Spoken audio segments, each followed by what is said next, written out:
you, Tom. You can't even handle household chores." I smirked from my hospital bed, connected to various medical devices. Standing there with a girl I didn't recognize, seemed unfazed. Little did he know, I had assets worth $6 million, and a divorce in this situation would be a matter of life and death for a housewife like me. "Fine, Tom, we might as well get a divorce," I thought to myself as he confidently mentioned it. I couldn't be with a man who verbally abused his wife in such a state. Reaching into my bag, I pulled out the divorce papers I always carried with me and handed them to Tom with a grin. He accepted them with a casual attitude. "Now I can say goodbye to you. I'll be happy with her, so don't worry," Tom said as he wrapped his arm around the girl referred to as Catherine Lyon. She sneered at me and said, "Take care, miss." "You're not miss anymore." "Take care, ma'am." With those words, the two of them left the hospital room laughing. But their happiness would only last for now. Alone in the room, I couldn't help but laugh out loud. Today was Friday, so the divorce would be processed on Monday. Oh, I couldn't wait for 3 days from now. My name is Annalie Johnson, a 45-year-old housewife from a regular farm. I didn't have any particular skills, but I was proud of my vast cooking repertoire. Tom and I were the same age and had been college classmates. We both came to New York from the countryside, and since we lived alone, I used to prepare a variety of dishes for Tom, utilizing the vegetables and rice sent from my family. People often commented that I had captured his heart through his stomach, and I was well aware of that. Tom, then and now, was entirely incapable of handling any household chores. From our dating days, I had been taking care of him, and after marriage, I continued to manage all the domestic tasks. Unfortunately, we were not blessed with children, but as a couple, we found joy in our shared love for food. On Tom's days off, we would often embark on short trips to savor delicious meals. In the early days of our marriage, Tom was kind, but around the 3rd year, he became increasingly controlling. While he never laid a hand on me, his remarks turned sharp, and he would often say hurtful things. Despite the emotional toll, I lacked the energy to fight back, assuming he wouldn't listen anyway. Being a full-time housewife, I felt inferior and found it challenging to stand up to him. Tom had initially joined a renowned company after graduating. After graduating from university, he resigned after about 5 years. Despite quickly finding new jobs, he would resign from them after short periods. So the instability in employment impacted our income, and we often struggled with finances. However, at the company he had been with for the past 2 years, he seemed to be getting along well with his colleagues. I hoped faint hopes that he might work at the current company for a longer duration. However, one day, Tom unexpectedly arrived home earlier than usual, announcing, "I'm home." I quit my job. "Why?" he said again. I unintentionally voiced my surprise, causing Tom's eyebrows to twitch. In a panic, I stopped cooking and rushed over to him. "I'm sorry." I was just shocked. "Huh, no welcome back greeting, and you're criticizing what I do. You've become quite audacious," Tom responded. At his words, I stiffened. He was in a very bad mood that day, and any misstep could escalate the situation. "I'm sorry," I said cautiously. "As long as you understand," he grumbled. My apologies seemed to have somewhat placated him, and he sat on the sofa, turning on the TV. Quietly, I placed a beer and a glass on the table. "Do you want dinner or a bath?" "Food and alcohol," he said. To avoid upsetting Tom further, I played the role of the submissive wife. Once, I had a strong sense of self, but after 14 years of marriage to Tom, since the age of 28, I rarely showed my true self. After eating and drinking to his heart's content, Tom seemed to be in a better mood. He fell asleep on the sofa, snoring loudly. The table was in disarray, resembling a scene where a child had eaten. I began cleaning up the fallen beer bottles and food scraps scattered on the floor. This wasn't how I had envisioned my married life. Through memories of happier days as a young girl and love revealed my true feelings. I stole a glance at Tom, relieved to find no signs of him waking up. However, alongside that relief, a growing sense of dread about continuing this life began to wash over me. Perhaps divorce was a consideration. I started mentally organizing my schedule for the next day, determined to confront the issues I had been avoiding. While Tom began visiting the employment office and quickly securing another job, I went to the city office and signed divorce papers. I wasn't quite ready to submit them, but I felt having them would be a form of protection. I discreetly stashed the signed divorce papers at the bottom of my frequently used bag. If he were to discover them, who knew what he might say or do? "Hey, where did you wander off to while I was job hunting?" Tom asked upon my return. I went to the stationery store to buy some stationery. Look, I thought, you might need them, I replied. Tom, who was unusually thoughtful that day, initially interrogated me suspiciously, but quickly cheered up. I handed him the resumes I had bought earlier. After receiving them, Tom mentioned that he was going out for drinks with a friend and left. His new job was with a reputable company, offering a solid salary and better benefits than his previous positions. I secretly hoped that perhaps this time he would stick with it until retirement. Tom's new department seemed to be in sales, and he started leaving home more frequently for evening entertainment. I cherished these brief moments of freedom and gathered the energy to greet Tom with a smile when he returned. One day, I received a call from my mother after a long time. She excitedly told me about unexpected windfall of $6 million. You know the mountains and lands we owned? We don't need them anymore. We had them appraised, and they are worth $8 million. We only need $1 million to enjoy the rest of our lives, so I think you might want to rethink your life too. My mother, who was never fond of Tom and always worried about me, especially after he became more controlling and prevented me from even visiting my childhood home. The amount she mentioned stunned me, but what shocked me even more was that she had changed the title of the property inherited from my grandmother to my name to avoid inheritance taxes. It was a difficult decision whether to tell Tom about the inheritance or to embrace newfound freedom. About a week later, I was involved in a traffic accident. Thankfully, my life wasn't in danger, but I would need to be hospitalized for about a week. After securing my valuables in the hospital room drawer, I immediately contacted Tom. I'm sorry I got injured, I told him. Tom's initial reaction was, what about my meals? I almost confronted him for prioritizing his meals over my injury, but I continued to explain. It seems I'll need to be hospitalized for a week. I'm really sorry, but could you buy your meals elsewhere until then? Tom's response was far from understanding. Not even preparing meals for your husband. What a lazy wife. Oh wait, I'm coming over now. He abruptly ended the call.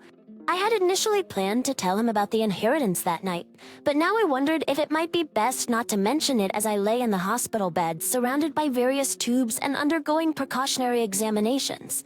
I couldn't shake the feeling that my intuition about the unfolding events was about to prove correct. Tom's words had cut deep.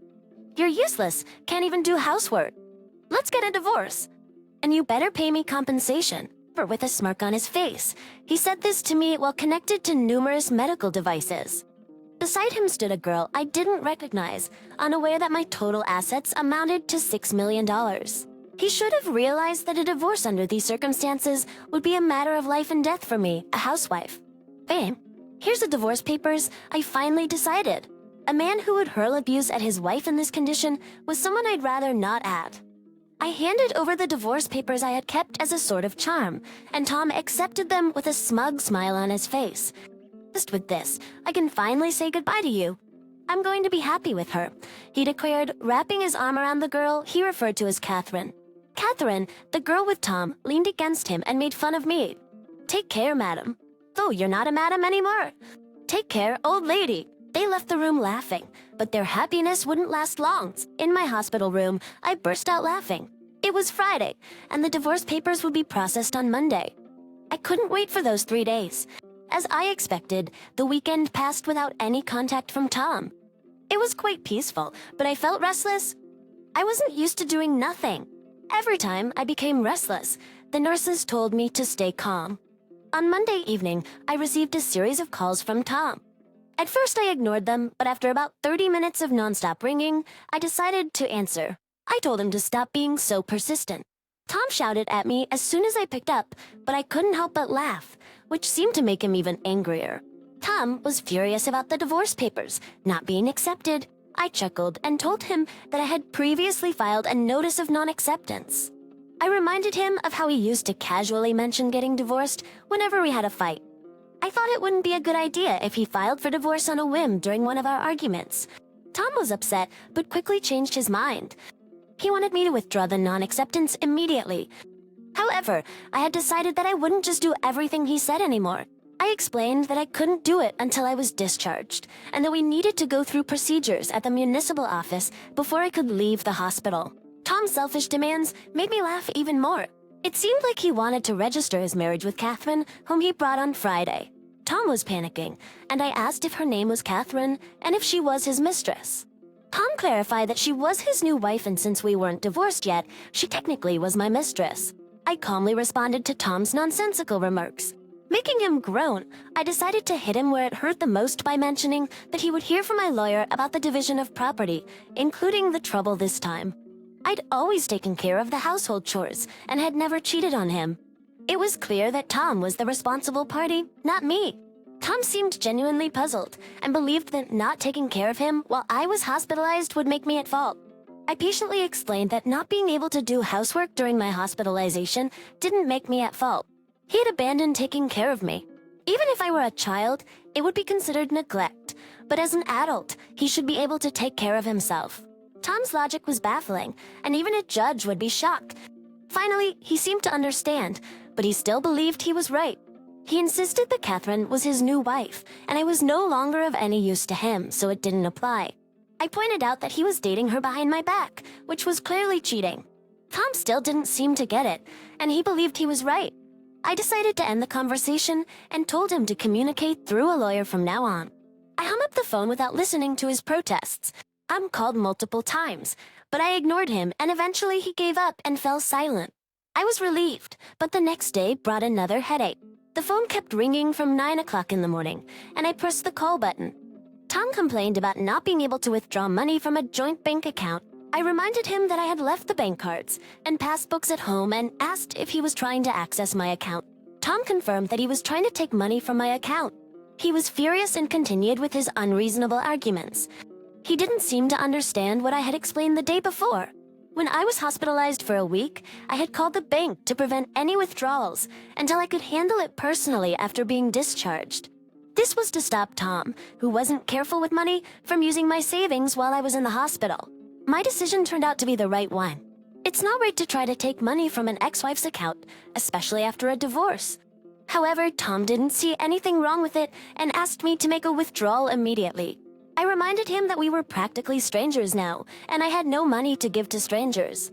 Tom was shocked by my resistance since I had never stood up to him like this before. He insisted that I send the money and pay compensation for not doing housework. Unfortunately, it seemed that despite his academic capability when we first met, he still couldn't understand the concept of responsibility and fairness. He lacked common sense after 17 years of marriage. I spoke to Tom as if he were a child, explaining that I was no longer his submissive wife, and we would settle the property division through a lawyer. He became angry and threatened to come over right away. I didn't mind if he came to the hospital, but I had already asked the nurse's station not to let anyone in except for my parents, so it was unlikely he could get to my room. However, Tom did come to the hospital, but it seemed he was stopped at the nurse's station as my phone kept ringing. After ignoring it for a while, it switched to messages, and my screen was flooded with notifications. I saved all of them as evidence and contacted my lawyer. After a while, it seemed that the lawyer had gotten in touch with Tom, as the messages stopped coming in. Just when I thought it was over, there was a new development. I was informed about a visitor named Karen, a longtime friend who shared my interests. We had known each other for over 20 years, and she had responded to my posts about dining experiences on a social media platform. We used to go out for meals together before I got married. Karen expressed concern about my injury and shared her suspicions that Catherine, the young girl with Tom, was having an affair with my husband. Shocked, I asked her how she knew, and it turned out that Catherine was Karen's niece. She had told her sister, Karen's mother, about getting married to a 45-year-old man. And when Karen saw a photo, it was of my husband. Karen had already informed her sister about the trouble her niece had caused me. Karen was thinking of demanding compensation from Catherine and assured me that our friendship would continue. She didn't want to lose a precious friend over the situation and had scheduled a meeting with them to sort things out. And grateful for her support and friendship, I went to a private restaurant room with my lawyer after leaving the hospital. Tom and Catherine were already there, enjoying an expensive traditional meal. I was surprised at their audacity. Tom reminded me to bring money and pay for the meal, but I decided to stand up for myself and told them to handle the payment themselves. I was there to demand a share of the assets from both of them. Ignoring Tom's rude comments, my lawyer and I took our seats and presented evidence to show that Tom was at fault.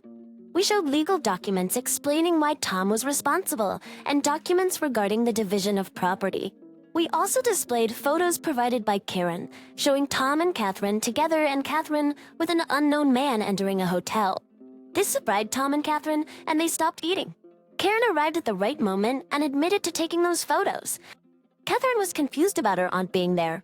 Karen explained that she wanted to continue being friends with me, even though she demanded compensation from Catherine. She felt that Catherine's actions were despicable. Catherine mentioned being pregnant, but when Karen saw her, she didn't look pregnant at all. Tom seemed shocked by this news, and suddenly Catherine admitted that she had lied about the pregnancy and apologized. She'd been looking for wealthy older men, and Tom was the one who fell for her scheme. She confessed that she had lied about being pregnant because Tom showed no signs of wanting to divorce. Tom was speechless, claiming he had no money to give. Karen mentioned that she would bring Catherine for another apology later and took her out of the restaurant. Tom tried to convince me that he had been deceived and asked if we could start over. He said I couldn't work since I had always been a housewife. I told him I could live without him and that I'd be filing for divorce soon. I revealed that I had around $6 million in personal net worth, so I could live comfortably without working. Tom was surprised and wanted a share of my money, but I explained that it was my personal inheritance and didn't count as marital assets. We left and I filed for divorce, ending our nearly 20-year marriage. Catherine later transferred some money to my account, and her mother made her work to prepare the compensation. Tom was disowned by his in-laws and had to take out a loan to pay me. He lost his job due to being with Catherine at a hotel during work hours and now works multiple construction jobs to repay his debts. I used the money I received for charity and moved to the countryside with the remaining amount. I am now enjoying a luxurious single life, continuing my relationship with Karen. We plan to stay single and even share a room, go on food tours, and take short trips together. Moving preparations will begin next week, and I am excited to live life joyfully and true to myself from now on.